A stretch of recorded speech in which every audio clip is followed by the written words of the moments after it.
बच्चों, कैसे हो आप सभी। आशा करती हूँ आप सभी स्वस्थ होंगे। चलिए आज की वर्कशीट शुरू करते हैं। आज डेट है 25 मार्च 2022 और SCERT द्वारा दी गई वर्कशीट नंबर 54 हम करेंगे, जो मैथमेटिक्स यानी मैथ सब्जेक्ट की है और क्लास 5 के लिए है। यहाँ साथ में आप अपना सेक्शन लिखिए A, B या C, जो भी आपका सेक्शन है। पठन अभियान का वीक 10 है, जिसका थीम है फ्रैक्शंस एंड डिस्ट्रीब्यूशन। यहाँ आपको अपना नेम और यहाँ पर अपनी टीचर का नेम फिल करना है। चॉकलेट के हिस्से भाग 2। तो पहले भी एक हमारी वर्कशीट आ चुकी है चॉकलेट के हिस्से पर, जो अभी हमारी पिछली मैथ्स की वर्कशीट थी, वो थी चॉकलेट के हिस्से भाग 1 और ये है चॉकलेट के हिस्से भाग 2। सतीश और अनिल के चाचा जी ने उन्हें एक जैसी 2 चॉकलेट देकर गए। क्या है, सतीश और अनिल के चाचा जी उन्हें एक जैसी 2 चॉकलेट देकर गए। उन्होंने थोड़ी थोड़ी चॉकलेट रोज खाने का सोचा, ताकि कुछ दिनों तक वे इस चॉकलेट का स्वाद ले सकें। सतीश ने अपनी चॉकलेट के 4 हिस्से किए हैं और उसका एक हिस्सा रोज खाता है।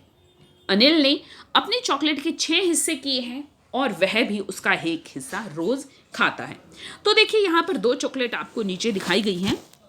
ये है सतीश की चॉकलेट, देखिए ये सतीश की चॉकलेट और ये अनिल की चॉकलेट। तो सतीश ने अपनी चॉकलेट के क्या किए, 4 हिस्से किए और प्रतिदिन एक हिस्सा खाता। अनिल ने अपनी चॉकलेट के 6 हिस्से किए और प्रतिदिन ये भी एक हिस्सा खाता।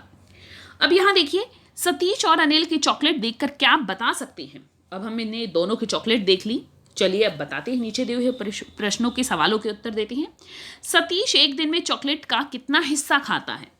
देखिए पिछली वर्कशीट में भी मैंने आपको बताया था कि कैसे निकालते हैं कि कितना हिस्सा खाना है।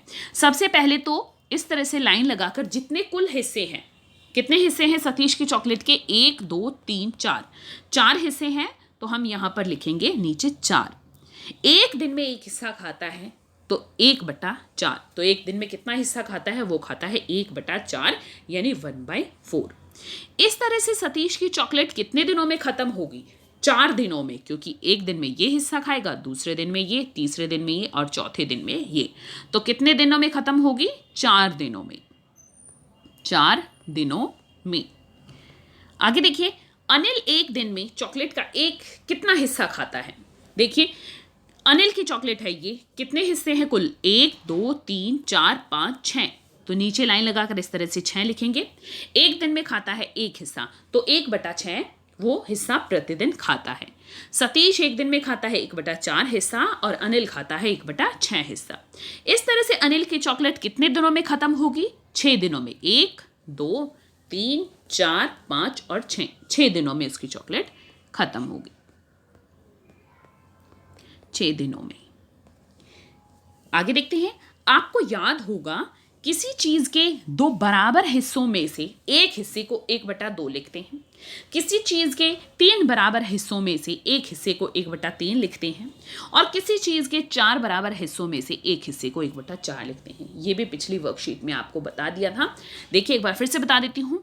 जैसे ये कोई भी शेप है, हो सकती है थोड़ी सी इधर उधर और थोड़ी समान आकार में ना हो, तो आप सिर्फ समझने के लिए देखिए, ये देखिए। तो मैंने इसको, इस वाले हिस्से को क्या किया, 2 बराबर हिस्सों में बांटा और इसको मैं बांट लेती हूं 3 बराबर हिस्सों में। इसको मैंने बांटा 4 बराबर हिस्सों में। तो अब इनको कैसे हम हिस्सों में देखेंगे, तो इसके कितने भाग है, 2। कितने भाग है इसके, 2। तो नीचे लिखेंगे हम 2। एक हिस्सा ये वाला, तो क्या लिखेंगे, 1/2। इसके कितने हिस्से हैं, 3। एक हिस्से के लिए क्या लिखेंगे, 1/3। इसके कुल कितने भाग हैं, 4। एक हिस्से के लिए क्या लिखेंगे, 1। तो हम ऊपर 1 क्यों लिख रहे हैं, क्योंकि हम एक ही हिस्से के बारे में लिख रहे हैं, इसलिए हम ऊपर 1 लिख रहे हैं। अगर मैं यहाँ पर 2 हिस्से करूँ, ऊपर 2 भाग मैंने रंग कर लिए हैं, तो मैं यहाँ लिखूंगी 2/4। 3 करूंगी तो लिखूंगी 3/4। 1 करूंगी तो 1/4। अनिल ने सतीश से पूछा कि भैया आपकी और मेरी चॉकलेट तो बिल्कुल एक जैसी थी, पर मैंने आपसे ज्यादा चॉकलेट कैसे खाई। सतीश ने उसे बताया कि तुमने चॉकलेट के 6 हिस्से किए थे, जबकि मैंने 4 हिस्से किए थे। चॉकलेट के ज्यादा हिस्से करने के कारण तुम्हारी चॉकलेट का प्रत्येक हिस्सा मेरी चॉकलेट के हिस्से से छोटा था। सतीश ने अनिल से बड़ी भिन्न बताने के लिए कहा। आप भी अनिल के साथ बड़ी भिन्न पर गोला लगाइए। तो देखिए यहां पर अनिल की चॉकलेट का हिस्सा जिसने 6 भाग में बांटा था वो है ये, और सतीश ने 4 हिस्सों में बांटी थी तो वो है ये। तो अब ज्यादा दिन तो अनिल की चॉकलेट चली, लेकिन अनिल की चॉकलेट का हिस्सा क्या था, वो छोटा था, और सतीश की चॉकलेट का हिस्सा था वो बड़ा था। अब देखिए भिन्न में, जैसे अगर मैं सिंपल आपसे ये बताती हूँ कि ये है 6, संख्या 6 और संख्या 4, तो दोनों में से कौन सी बड़ी संख्या है? आप कहेंगे 6, बिल्कुल सही। लेकिन भिन्न में उल्टा हो जाता है। कैसे?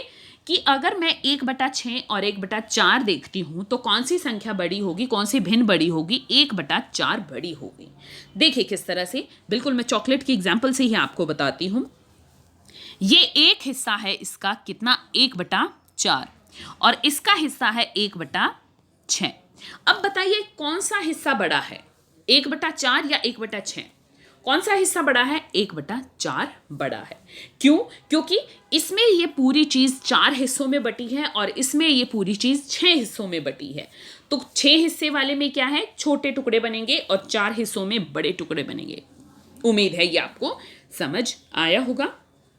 अब देखिए इसी तरह से 1/4 या 1/6, किसी एक चीज को हम 4 हिस्सों में बांटते हैं और 6 हिस्सों में बांटते हैं, तो कौन सी चीज बड़ी होगी? 4 हिस्से वाली बड़ी होगी। एक चीज को हम 5 हिस्सों में बांटते हैं और एक चीज को हमें यहां पर गोला लगाना है, इस पर गोला लगा लेते हैं। एक चीज को हमें 5 हिस्सों में बांटा है, एक चीज को हमें 4 हिस्सों में बांटा है, तो कौन सा हिस्सा बड़ा होगा? 4 हिस्सों वाला बड़ा होगा। एक चीज को हमने 3 हिस्सों में बांटा है और उसी को हमने 2 में बांटा है, तो कौन सा हिस्सा बड़ा होगा? 2 वाला। एक चीज को हमने 5 हिस्सों में बांटा है और उसी को हमने 12 में बांटा है, तो कौन सा भाग बड़ा होगा? 12 छोटा होगा और 5 बड़ा हो जाएगा। एक को 9 हिस्सों में बांटा है, उसी को 4 में, तो कौन सा बड़ा भाग हो जाएगा? 4। देखिए एक बार मैं फिर से आपको बताने का ये प्रयास करती हूँ ताकि आपको अच्छे से समझ आ जाए। अब मैं यहाँ पर एक गोलाकार आकृति ले लेती हूँ। ये देखिए, ये मैंने ले ली गोलाकार आकृति, तो ये थोड़ा सा बड़ा बन गया है सर्कल, लेकिन आप इसको समान, मैं दोबारा ही ले लेती हूँ। ये देखिए यहाँ पर मैंने एक गोलाकार आकृति ले ली है, लगभग ये दोनों बराबर हैं। अब मैं क्या करती हूँ कि इसके मैंने किए, ये देखिए 2 हिस्से, इसके भी मैंने 2 हिस्से कर लिए। अब इसके मैंने ऐसे ही 2 छोड़ दिए और इसके मैंने और आगे कर दिए हैं 4 हिस्से। इसके मैंने कर दिए 4 हिस्से। अब देखिए इसमें 2 मैंने हिस्से किए हैं, 1 और 2 भाग में किया है, और ये मैंने 1, 2, 3 और 4 भागों में बांट दिया है। तो बड़ा हिस्सा कौन सा है? ये वाला भाग बड़ा है इतने वाला, या ये वाला भाग बड़ा है? तो ये वाला भाग बड़ा है। कोई भी चीज जितने कम भाग में बटेगी उतना भाग बड़ा होगा, और जितने ज्यादा भाग में बटेगी उतना ही उसका भाग वो छोटा होता जाएगा, उतना हिस्सा उसका छोटा होगा। अगर मैंने ये आकृतियों को, इसको 2 भाग में बांट दिया तो वो 2 बड़े होंगे, और इसको अगर मैंने 4 में बांट दिया तो 4 छोटा हो जाएगा।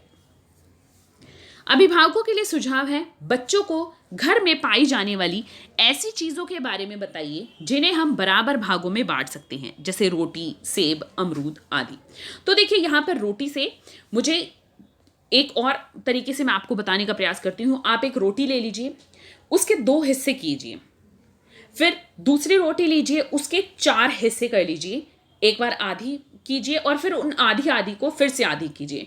आप देखिए कौन सा हिस्सा बड़ा है। जो रोटी का आधा हिस्सा बड़ा है वो बड़ा है, और जिस रोटी के आपने 4 टुकड़े किए हैं, 4 हिस्से किए हैं, वो छोटा है।